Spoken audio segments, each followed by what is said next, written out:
Hi, welcome to the TriEssence Martial Arts channel. Today we'll be discussing a little bit on the internal power of Chinese martial arts. Recently I came across a video on the internet, and in this video a person claimed that the highest form of internal power is the shaking of the body. However, I personally disagree with such claim. So I decided I'll make a video to talk a little bit on the subject. Okay, that person claimed that shaking, like I said just now, is the highest form of internal power, and all internal styles, which include Tai Chi, Xing Yi, Ba Gua, they all do this shaking. The problem to such is not everyone shakes, alright? And there's a big difference between shaking for the sake of shaking and shaking because you are trying to connect power through. That is a very huge difference. For example, the person in the said video on purposely shakes the body like this, and he believes that once you're shaking the body, you'll be able to apply the whole body weight into the person. Although this claim is not 100% incorrect, however, when you are spending so much time shaking the body, you are losing power to all the part of your body that actually shakes. You are not concentrating the power on the connection of the surface. For example, if I'm trying to hit him, instead of just hitting him on that, I'm actually spending power on everything else too. So the power that comes here is not as strong.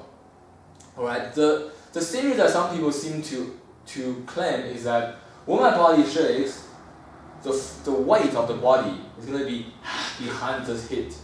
Okay? Which is correct. The weight will be behind it.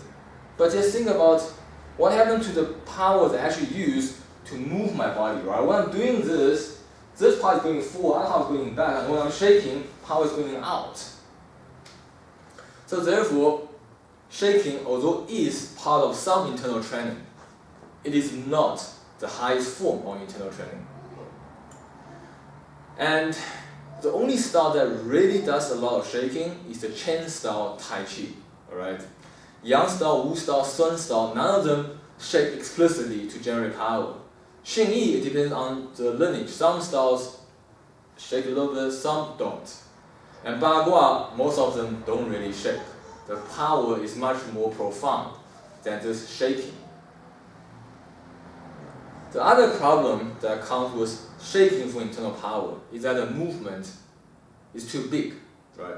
When I want to, for example, strike him, I have to, for example, in the Chen style way, I have to, right? That's how they normally do a punch. Notice the motion on the body.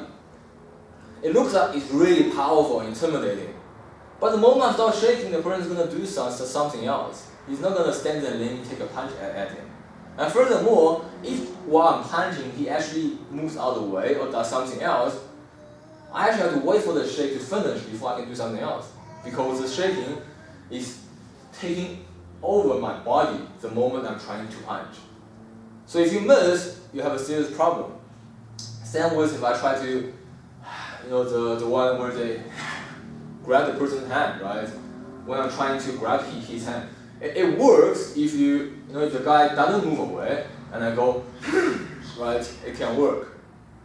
However, just imagine this. While I'm going for this, he's going to take his hand away, right? And I don't know that he's going to do that. When I go this, take his hand away. You still need to complete that motion. And by the time you complete that motion, he can hit you. So you can see shaking is not very ideal. It is the basic level that unifies the body into power. But when you actually try to fight with shaking, most of the time you will find that you are too slow.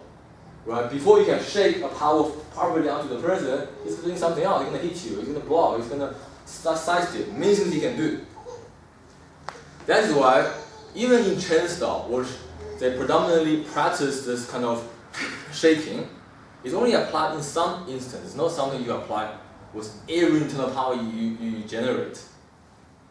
So why do people shake when they create internal power, right? When they generate power? The simple explanation would be that you are trying to connect the internal structure of your body.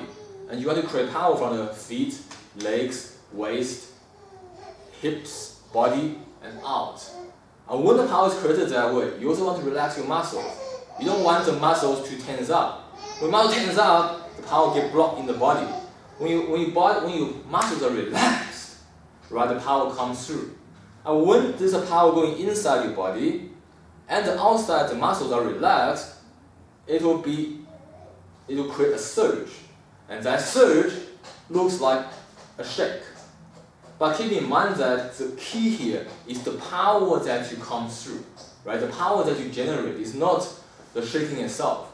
If you put the focus on just shaking, then there is actually not power going through. So in other words, shaking is a byproduct, okay?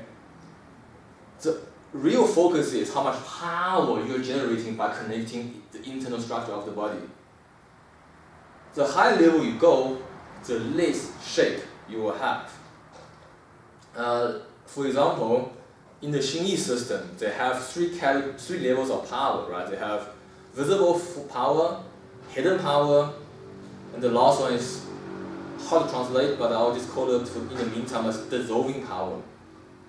Visible power, plain and simple, is when you generate power and people can see, wow, this guy's got a hard punch, right? For example, I don't really do Xingyi, so I'm going to imitate this. I've got friends who, when they punch, they'll be like, that's like you can see the punch is hard. That's visible power.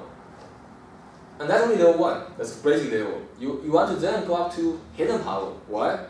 Because when I hit someone, I'm going to go, he's going to move away. He's not going to let me punch, he's not going to stand there and let me get a solid hit. So gradually you want to move into power that is not visible. You're just going to hit the guy, just like that. And you must create the same amount of power in order for it to be combat applicable. Alright? A good example of this can be seen in the system known as Yiquan. Right? In Yiquan, they also have power similar to Xingyi, different punches, unified body. However, they don't shake on purposely. It's just the power is there. It's about generating the power in a small movement. Alright? Yet it will still create the same effect. For example, when I want to pull him down, instead of going like I'm just imitating people who actually shake, it'll be like that. In proper internal power, I'll just touch him. Like my body does the power, which vibrates a little bit, and he will still come down, the same effect. And look at the movement, right? It's so small that even if I miss, it's no big deal. And I can actually touch him and know that I'm going to connect. And then I'm going to do this. But because the movement is so small, he can't even, most of the time he won't even know that I'm going to generate power. By the time he knows, it's too late. Another example, right, is to spin the person around. Instead of doing that to disorientate the person, in Yiquan, you just go like that. And you hit him. Alright? Once again, see, the movement on my body is very, very small. And mind you, I'm not even doing this very well, right? If you look at the Yao brothers, for example, they do it much better. But the idea is, it's not about how big or how powerful the movement looks. It's how much effect it has on him, right? What I'm after is that when I touch him, he's going to move out of the way. So I hit him. It's not about how cool it looks on my own body and then he's going to move out of the way and hit me. Alright? That is a very important understanding to internal power. Internal power is not for show, alright? It's for combat. It's for winning a fight. So don't get caught up in the appearance of things. One of the examples I like to use is if you see a car drift, right? And then the tire will burn and make smoke. But if you just take your car and burn the tire and create smoke, does that mean you are drifting? Obviously not. So that is like shaking in internal martial art. What you're after is a car drifting. It's not that tire burn, that smoke is only a byproduct. Shaking is also a byproduct. When you know what's happening inside, when you can generate power, connect the body and all of that, whether you shake or not is not important, right? What's important, if I touch him, what will happen to him, not what it looks like on me. That's very important. It's the same, okay, those are different kind of push hand techniques and grabs and pulls. Oh, and another one would be pulling someone's arm like this. This one is actually the one that you will shake a bit more because you want the force to go like this. But even then, you're not gonna go, right? That's excessive shaking. Instead, I was gonna touch him, and a little bit. The body talks, small shake, and then the person needs to come and hit him. That's an example of how real power looks like, right? How more combat-oriented power instead of the for show one. Now the same thing goes for striking, right? I've seen people who does the punches in Tai Chi and they go, they have to shake the body and do the punch. And yes, this punch is hard and it will be sore if you connect somebody. But like I said earlier, what if you don't connect, right? The guy moves away. By the time you're winding up, the guy can do hundreds of other things. So even for punches, you will want to make the movement as small as you can, right? The punch needs to look like it's small and light, but when you touch the person, the power must be real. Obviously, I'm going to be talking mainly from each one perspective, but the same principle, right, can be applied to all the internal styles. They're just not going to look like the way I'm doing it.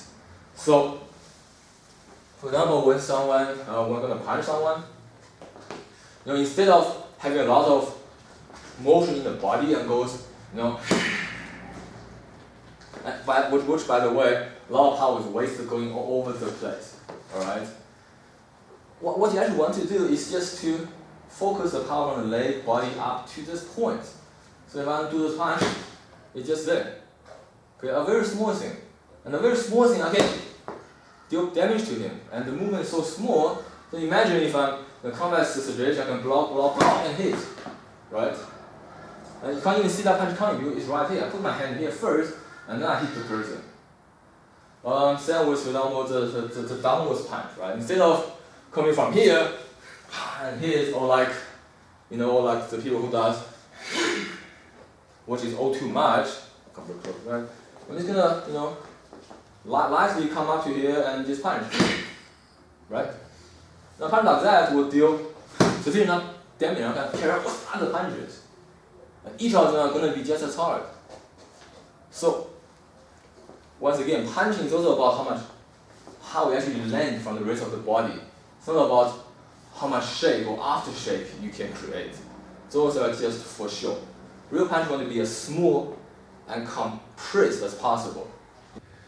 Right, from the previous bit, you will see that that punch, it doesn't look like anything, right? I hit the target, the person doesn't really have much effect. Because in conventional thinking, people tend to believe that when you swing a punch, the person needs to move back. That's what demonstrates the power of the punch. Okay? Same with the bag. When you see a boxer hitting the bag, the bag moves, right? It moves with his punch. And that people think, well, that's his power. Which is correct, right? That is power. But in internal style, power is different. Especially recently, I came across a video of one of the Yao brothers punching a bag. And when he's punching the bag, he does in such a way that the bag just shakes, it does not sway. And underneath it, there's a lot of comment about how bad it is, how it's really not even as good as an amateur boxer. Now that is a very huge misunderstanding. Okay? Pushing a person back is one thing, but hurting a person is another. In Chinese internal martial art, the aim is to hurt the person, not to push him back. Okay, for example, we've seen these are, for example, the contemporary, conventional Wing Chun inch punch, right? They will stand here and they will hit, and the person moves back. What people don't, you look at that and you say, well, that punch is very strong. What you don't actually know is that in order for the person to move back, you're actually also pushing along with the punch. Alright? Same with, I've seen some chainsaw demonstration, right, where they sit together and they go, right, the person moves back. Same thing, that's more of a push than a punch. The problem to that is for every inch he moves back, he's actually taking less damage from your force, right? The motion is what dissipates the force that's applied to him. So although that might look cool, punching a guy and he moves back, it doesn't hurt him. The punch that actually hurts is when his entire body stays where it is. Only the contact point receives the force and the force goes in. When that happens, there's no way for the energy to escape, right? The force can't be dissipated by a motion. Instead, it creates damage at the contact point by going into it. So let's go back to that blunting punch that we're talking about. I could, for example, project a punch, and the person will move back. And I also seen some demonstration where the guy stand up like this, okay, and then the other person would, take a swing, and the guy would move back, okay. Besides the fact he's pushing, also they're standing like that, which is no balance on the back leg. So it's a lot easier to make a person fall back. Those are just for pure effect and demonstration purpose. They're just for show, okay? Those are not good way to demonstrate real internal power. So when you're doing a real punch that is aimed to demonstrate the inside of the body, it will just look like this. Right? The force gets cramped inside where I'm contact. It doesn't push the person back. So this is the important point to understand, and it's very easily confused by people who doesn't know well about internal martial arts. And this will bring me to the next point. I hear people talk about, internal styles have long power and short power. Although there are people who talks about, who talks power in terms of long and short, I personally do not like to use that kind of differentiation. The one person in particular I had in mind, he thinks long power is when you just, push a punch out. That's a long power. And short power is like, like Wing Chun. You do that. Now the problem with that is that it is limiting long and short to the movement. You actually have to have a long movement for the power to be long, and a short movement for the power to be short. However, that's not 100% correct. You can actually generate long power from short movement or short power from long movement. But that's beside the point. The way I prefer when it comes to differentiating powers of internal martial arts, I like to talk about penetration and projection. Alright? Penetration is the one I just shown you, right? That's when I hit the rest of the body, don't move, that one point goes in, that's penetration. Projection is basically when I take the whole body as a whole and I send it back. Alright? Which can be achieved with a punch, but most of the time it's achieved with a single hand or two hands. Now the projection power, it serves a very different role to penetration. When I'm in a self-defense situation where I think the guy's gonna hurt me, then my goal is to penetrate, right? So for example, I would contact and I'll try to hit the solar plexus with a force that goes right in, or hit where the heart is, ribs, liver. It is aimed to pinpoint the damage into that location and hurt the person. But there are also times where you are just friendly exchange with someone that also does martial arts, for example. You don't want to cause internal bleeding or failed organ or any bad things like that. You just want to check out whose skill is better. In those scenarios, these punches are not very fitting. Which is why traditionally in China, when they do friendly sparring or touch hand, they prefer to send the person flying back, right? Especially this happens in push hand a lot. If I'm able to touch him and he moves back a few meters, then that indicates that I'm superior. Okay, so that's one of the primary purpose for projection kind of power. It can also be used in real combat, right? Just not as much. For example, I can come up to a person, hit him a few times, from insanity, I go with these powers, hit, and I hurt him a little already. And then I don't want him to be stuck near me, at which point I will use projection to send him falling back, so that I can open the distance and he will fall on the ground, hopefully discourage him from continuing. So projection power can also be seen as a type of finishing. You hit him a few times, hurt his body inside, the organ, whatever, and then you send him flying. Another purpose, for example, would be, when I see this like a stairs going down or some windows somewhere around, and I'm trying to defend myself, you also push him into those places, which can also serve a self-defense purpose.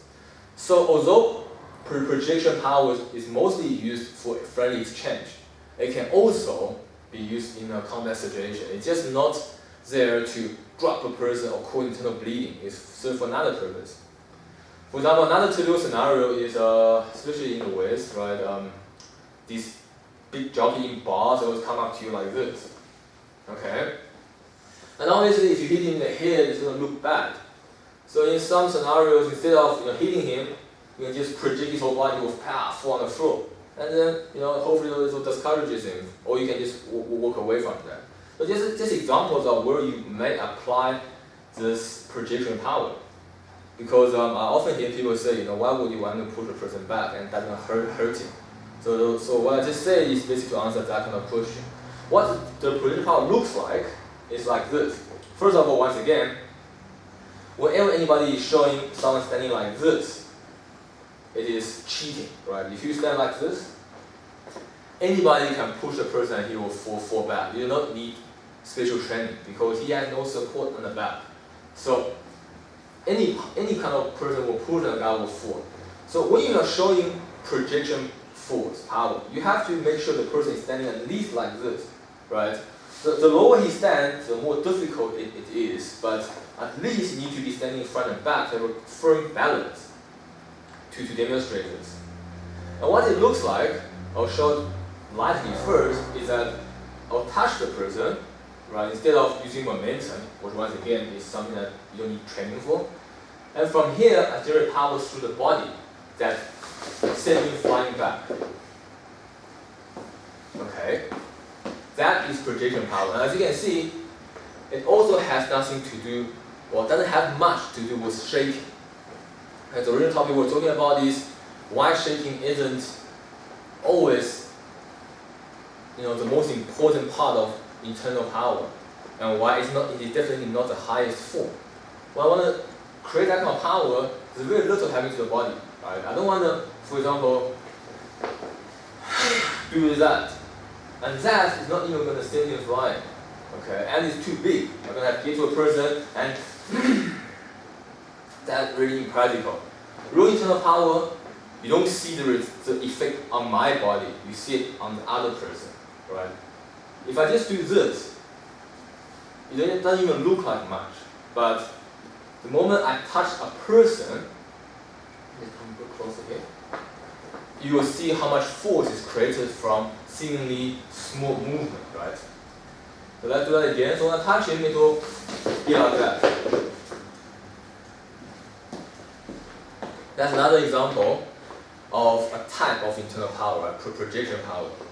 And it is also one of the better examples to see if someone actually has internal power. Because there are a lot of people who say, they're internal masters, they have internal power, they have chi, they have this, they have that. But if you can't send a person flying across the room, then personally, I think, that person is probably talking trash, right? There are obviously internal power, like I said just now, that hurt people, that doesn't send people flying. But anyone who actually trains in internal styles should have the ability to do both, right? Either hurt the person, penetrate, or send the person flying. Now, when I was showing this, obviously I'm just touching the person. That is to prevent him from getting hurt, right? I want to touch him, and from here, I generate the power.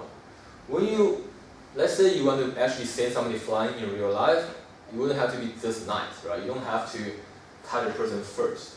That is training. You can actually, just come up to a guy and hit him.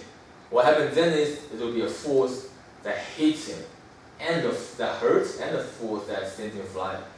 So to just briefly demonstrate that, I'll use this so that it doesn't get hurt. Come closer here. Right, so I'll put this on the chest. So normally, right, you want to touch the person and you're standing around that. That's good practice and good show of skill. But when you're actually gonna, let's say, a guy counting was trouble, I actually want to send him flying, falling back falling back on the dirt. Then I actually don't want to touch him, right? I want to just, as I walk up to a person, like this, and I just hit him. So that's typically how it will look like when I have the distance to hit him, okay? And this type of power, it actually disorientates the person. For a split second, he will feel like he's lost control of the body, and also mess up with his mind. And also the shock on the body will make him difficult to breathe. Together with the falling on the ground, most of the time in my experience, it will discourage him from coming back up. And if he does come back up, he'll be slightly more disorientated, which is always an advantage for you. So this is basically how projection power should look like, comparison to penetrational power. And all of these, it can be performed with shaking, but it doesn't have to do it with shake. And the less shake you have, the better chance of using it in combat, right? You don't want a guy to see you shake and then move out of the way. You want to just touch a guy and have the effect on him. Now next, I'm going to just talk briefly on how this ties to actual combat. Because I also hear a lot of people say, internal power sounds good in theory, it looks nice in the demo, but it can never be applied. Which is partially true for a lot of the so-called internal masters. In particular, many of the Chen Tai Chi people today, the way they generate power is very hard to use in combat, right? I'm not saying it can't be, because back in the days, like the legendary Grandmaster Chen Faku, he could definitely do it without a problem, and his top students such as Hong Junsheng, Feng Zhiqiang, I think they definitely can use that kind of power. But a lot of the modern ones, they can't. And one of the biggest reasons is because they take too much move to generate that power. They have to be grounded, they have to be centralized, they have to balance well, and then they have to wind up and shake, and then let the power go out. That's too much work for real combat, alright? But that does not mean all internal martial art is a lie, or all of them are just good for show. When you begin to minimize your movement while keeping the same result in power, you're moving more toward a level where you actually can use internal power for self-defense or combat, alright? So basically, any of the, when you look at some demonstration or show where the master, have this very impressive power, you know that these, even if they're real, they're lower level training. Those are definitely not combat viable, right? You don't have the time to make a big, impressive movement every time you attack. No one is going to stand there and let you hit them in that fashion. Unfortunately, in today's world, due to all the misunderstanding, those do seem like more like the real deal than actual internal power. I've browsed YouTube regularly, and I've seen more positive comments when someone is doing these over-exaggerated moves. They will say, wow, look at that guy's power is so great. I see more of that than when, for example, the Yao brothers or Da Cui or any of those really good masters who's doing very small movements. And people say, that's fake, there's no power, I can beat that guy. It's very sad, but that seems to be the modern trend with so many people misinformed. But in actual reality, the bigger the movement, the lower his level. The smaller the movement, but having the same effect or greater effect, that is true skill. Which means it's actually very hard to look at someone who does a move, does something on his own, and to see, does he have real internal power. It's very hard to do that. You actually have to see him demonstrating on the person, or actually go in person and then experience that power. That's only way you can be sure whether someone is an internal master or a fake master. Right, now back to the self-defense part. Obviously, conventionally, people fight in this range. Okay, I'm going to once again talk mostly from the Yiquan perspective, but some similar concept will be applied to the other internal martial arts. So bridging the gap is one of the most important things. In many martial art systems in China, in fact, if you can't bridge the gap, a lot of the technique cannot be used. So conventionally, you have the boxing range. Okay, in the range here, and we will throw punches at each other. In this range, internal power is not very easily used, and it doesn't give you a great advantage. So the difficult thing, or the trick, is to bridge this range to go into a closer range. You know, with the hand on outside, inside, doesn't matter. But I want to be here. Once I'm here, that's when internal power really shines.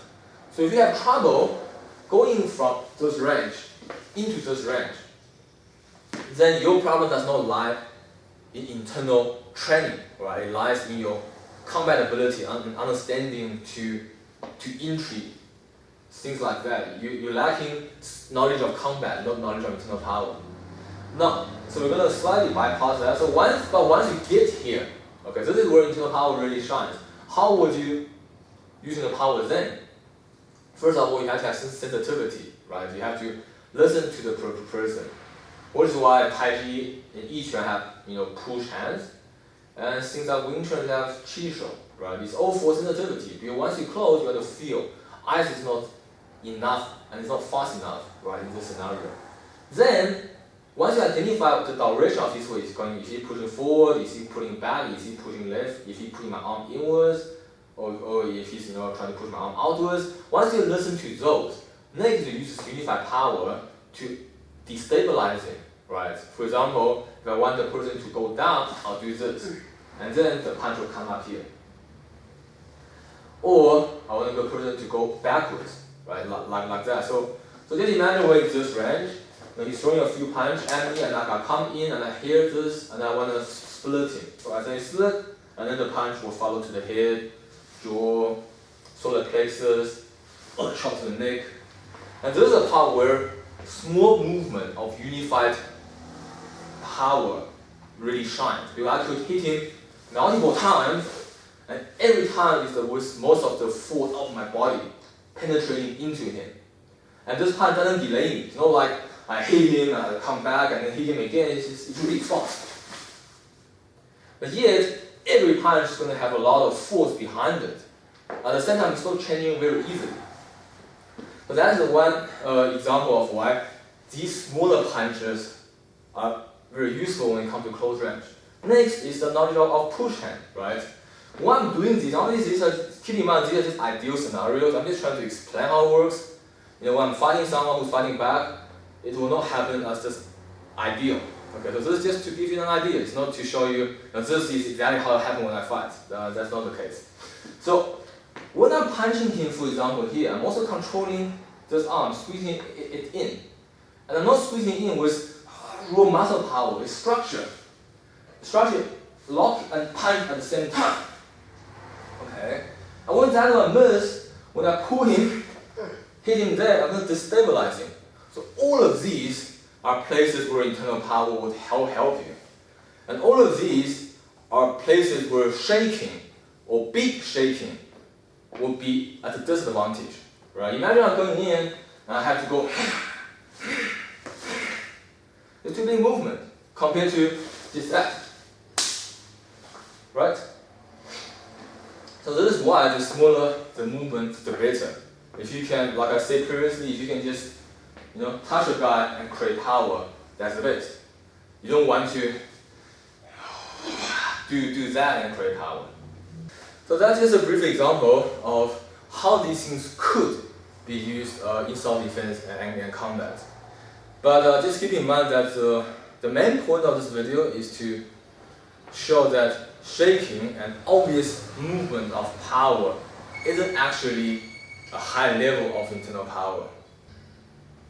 Right, hope you all enjoyed it, and subscribe for more martial art videos in the future. Have a nice day.